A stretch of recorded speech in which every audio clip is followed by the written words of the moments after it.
Welcome back to your channel Tripitaka. अभी हम लोग शुरू करने जा रहे हैं आपका मोशन ऑफ द। देखिए, सबसे पहला बात है मोशन ऑफ द अर्थ। मतलब अर्थ क्या करती है भाई? घूम रही है, गति कर रही है। आप लोग बहुत सारे लोग ये बात जानते होंगे कि अर्थ कितने तरीके से गति करती है। तो दो तरीके से गति करती है। एक तो वो अपने ही ऐसे ऐसे गोल गोल घूमते रहती है, और दूसरा वो सन के चारों तरफ ऐसे ही गोल गोल घूमते हुए सन के चारों तरफ घूम जाती है। तो हम इसी को क्या कहते हैं? एक तो क्या करती है, खुद को ही गोल गोल घूमते रहती है। तो एक तो ऐसा गति जिसको हम रोटेशन कहते हैं, और दूसरा वो परिक्रमा करती है। जैसे हम लोग मंदिर की परिक्रमा करते हैं, तो उसी तरीके से अर्थ परिक्रमा करती है किसकी? सूर्य की। क्लियर है? तो दो दो टाइप का हम लोग मोशन देखते हैं। इसी मोशन को हम लोगों को समझना है। तो शुरू कर। ये एक रास्ता है, ठीक है। इस रास्ते पे अर्थ घूमा करती है। जैसे हम लोग स्ट्रेट ऐसे ऐसे चलते रहते हैं, है ना। ज्यादातर इंसान स्ट्रेट लाइन पे चलता है। इंसान जो है वो स्ट्रेट लाइन पे चलता है। बट आपको पता होना चाहिए कि जो सेलेस्टियल बॉडीज हैं, यानी जो ब्रह्मांड के जो आकाशीय पिंड हैं, आकाश में रहने वाले कोई भी पिंड, वो लोग स्ट्रेट लाइन में नहीं चलते हैं, वो गोल चलते हैं। ठीक है। तो दो तीन पाथ चला जा सकता है। देखिए, अगर कोई ऐसा टाइप का रोड है, उस पे चल रहा हो, तो हम कहेंगे कि ये इंसान, कोई भी हो, इंसान हो, आकाश का कोई पिंड हो, कोई भी हो, ऐसा पे चल रहा हो, ऐसा रोड पे, तो हम कहेंगे ना कि भाई ये वाला रोड तो कैसा है? तो ये वाला रोड जो है ये सर्कुलर रोड है, वृत्तीय पथ पे चल रहा है। पथ माने रास्ता या सर्कुलर पाथ। हम इंग्लिश में पाथ कहते हैं, हिंदी में पथ या रास्ता कहते हैं। क्लियर है? उसी तरीके से अगर कोई त्रिभुजाकार यानी कि ट्रायंगुलर इलाका है, ट्रायंगुलर रोड है, और उस पे कोई इस तरीके से चल रहा है, तो हम कहेंगे क्या कि भाई वो किस तरीके से चल रहा है? तो वो तो ट्रायंगुलर रास्ता पे चल रहा है, यानी ट्रायंगुलर पाथ पे चल रहा है। यहां तक का क्लियर है?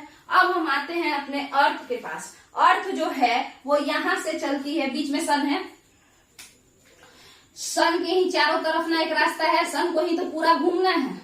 तो यहां से चलना शुरू करती है, और चलते चलते एकदम लंबा दूरी तय करते हुए इस तरीके से घूमती है।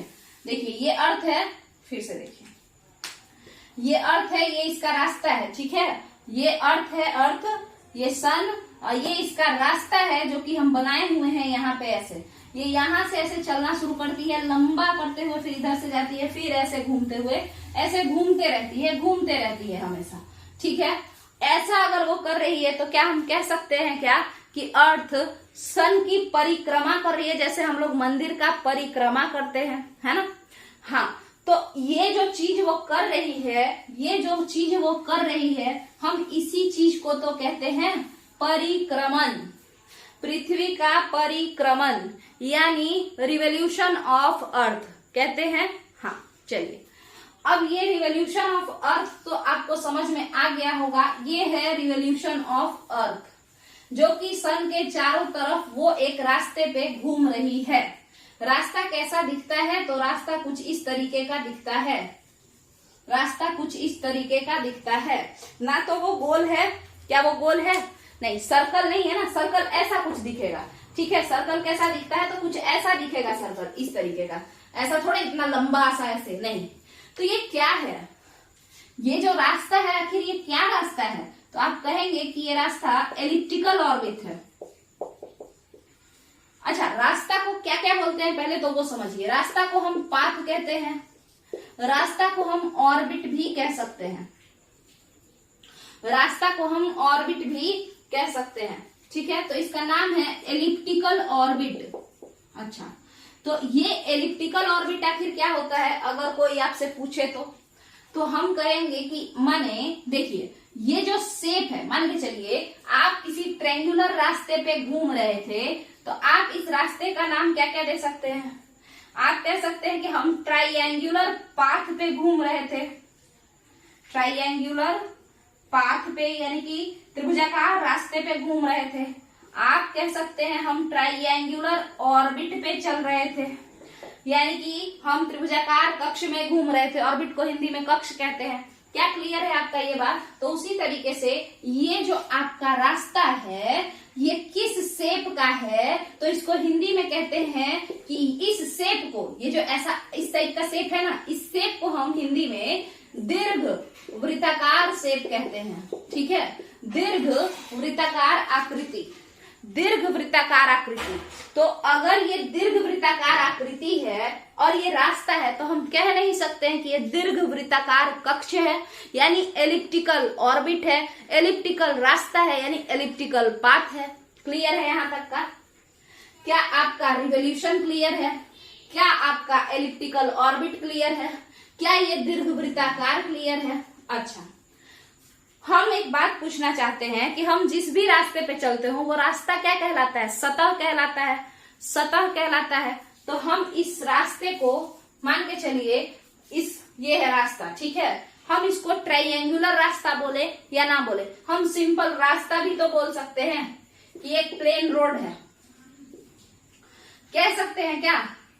प्लेन एरिया भी कह सकते हैं, रास्ता तो उसी तरीके का होता है।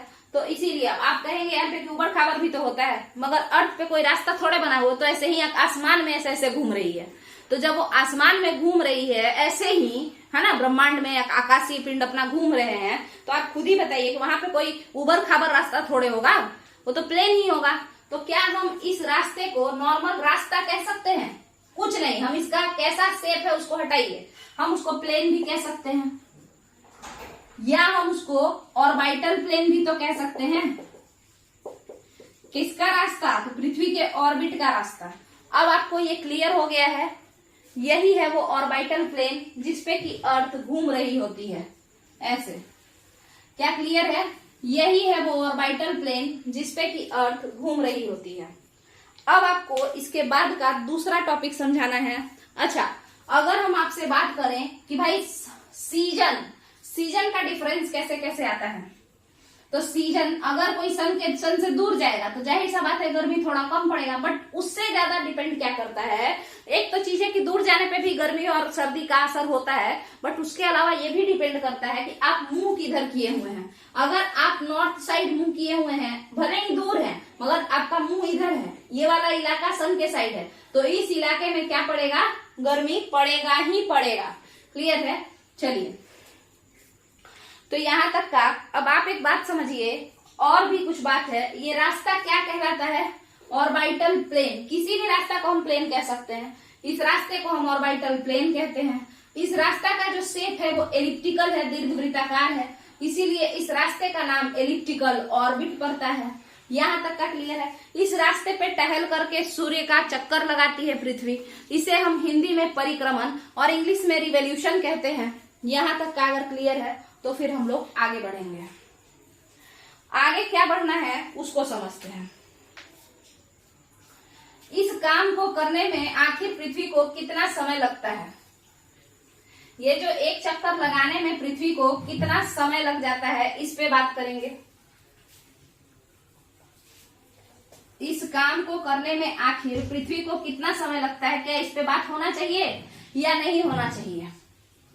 होना चाहिए। रोटेशन इसके बाद हम लोग समझेंगे, रोटेशन से क्या क्या फायदा क्या क्या घाटा, उसको एक बार हम लोग समझेंगे। पहले रिवोल्यूशन खत्म करते हैं, क्योंकि रोटेशन में बहुत सारा चीज इससे, ये पार्ट से रिलेटेड है। चलिए, ये पार्ट फिर से बना लेते हैं।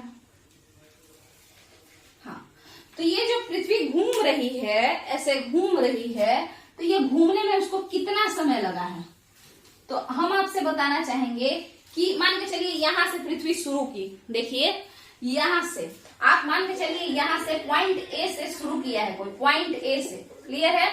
हाँ, अब अगर हम कहें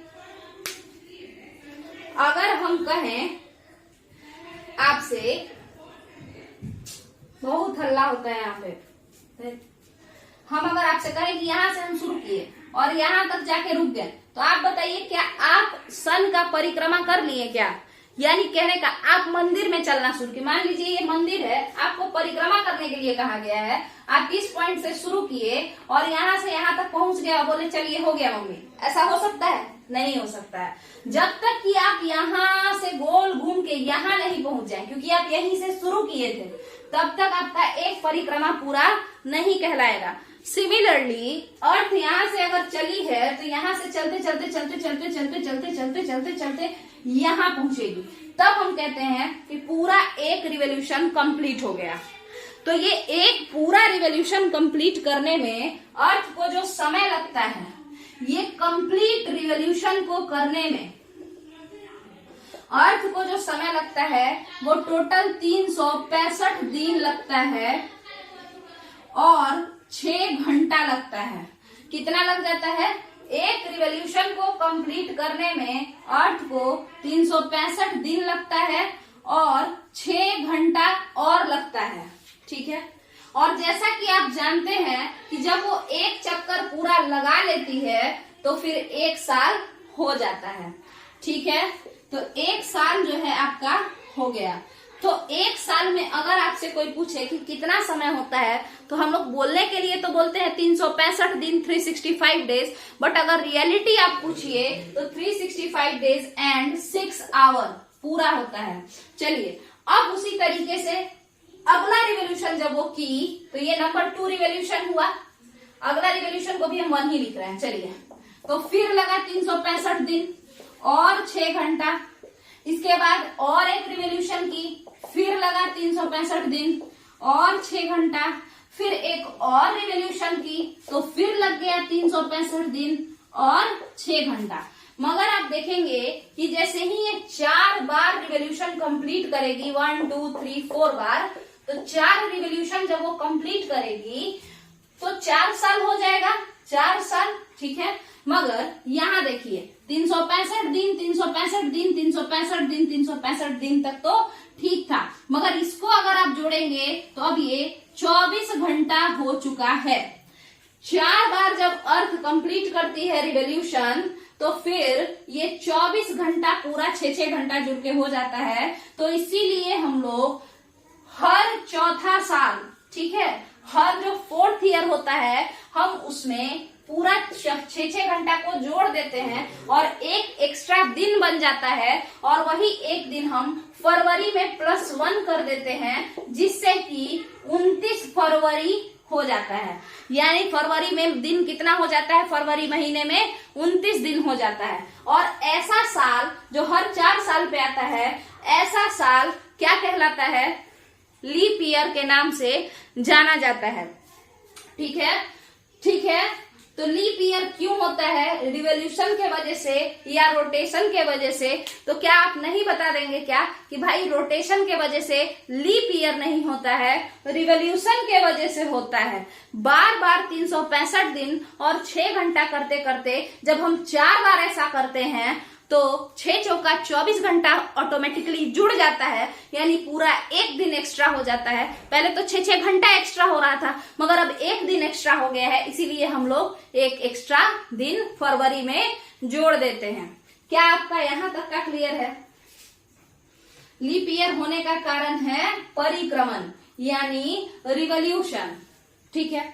चलिए, तो आपका जो रिवॉल्यूशन है इसी पे बेस्ड है आपका सीजन। हालांकि आप मुंह किस साइड किए हैं वो भी मैटर करता है। अब ये मुंह क्या होता है, किस साइड करना क्या होता है, ये हम पढ़ेंगे समर सोलिस्टाइस और विंटर सोलिस्टाइस में। क्लियर है? तो यहां तक का अगर आपका क्लियर है तो उसके बाद हम लोग अगले वीडियो में क्या समझेंगे? अगले वीडियो में हम लोग रोटेशन देखेंगे और फिर हम लोग देखेंगे सर्कल ऑफ इल्यूमिनेशन और इफ रोटेशन स्टॉप्स। ठीक है। रिवॉल्यूशन मेरे हिसाब से हम आप लोगों को अच्छे से समझा दिए हैं, और मेरे हिसाब से रिवॉल्यूशन में अब कोई खास बात नहीं बचा है। ठीक है। तो रोटेशन में हम लोग को समझना है वही कि एक्सियल प्लेन क्या होता है। देखिए ये आलू, रोटेशन का हम वीडियो बनाए मगर ना आलू मेरे पास नहीं था तो हम उसको समझा नहीं पाते, तो वो वीडियो अच्छे से नहीं बना, इसीलिए दोबारा हमको बनाना पड़ेगा। इसीलिए यहीं पे इस वीडियो को खत्म करेंगे। ये आलू से समझाएंगे। ये देखिए तिरछा हम घुसाए हुए हैं आलू में। इधर नॉर्थ पोल, देखिए अगर अर्थ सीधी होती तो यहाँ पे नॉर्थ पोल होता, यहाँ पे साउथ पोल होता ना, एकदम सीधी होती तो कुछ इस तरीके से, मगर अर्थ तो टेढ़ी है। अर्थ कैसी है? इसी तरीके से जैसे हम दिखा रहे हैं। देखिए ये अपना मुंह इधर की हुई है, तो इस वजह से इसका नॉर्थ पोल यहाँ चला गया है और साउथ पोल थोड़ा पीछे खसक गया। इसको हम लोग इस पे भी समझेंगे और साथ के साथ हम लोग बोर्ड पे भी समझने का कोशिश करेंगे। नेक्स्ट वाले वीडियो में रोटेशन को हम समझाएंगे, फिर सर्कल ऑफ इल्यूमिनेशन क्या होता है हम उसको देखेंगे। उसके नेक्स्ट वाले वीडियो में हम लोग समर सोलिस्टाइस देखेंगे और फिर हम विंटर सोलिस्टाइस पढ़ाने के बाद इक्विनॉक्स पढ़ाने के बाद पूरा चैप्टर 3 कंप्लीट हो जाएगा। ये सीटीईटी वालों के लिए तो इम्पोर्टेंट है ही है, बाकी नॉर्मल स्टेट एग्जाम्स में भी खास करके बीपीएससी पागल हो गया है, वो अजीबोगरीब क्वेश्चन पूछना शुरू कर दिया है, मतलब डीप में क्वेश्चन आने लगा है, तो एसएससी भी उसका भी दिमाग घूम गया है। ठीक है, तो आपको यहीं पे इस वीडियो को हम लोग खत्म करते हैं। रिवोल्यूशन का जो टॉपिक है वो अच्छे से कंप्लीट हो चुका है। चलिए थैंक यू।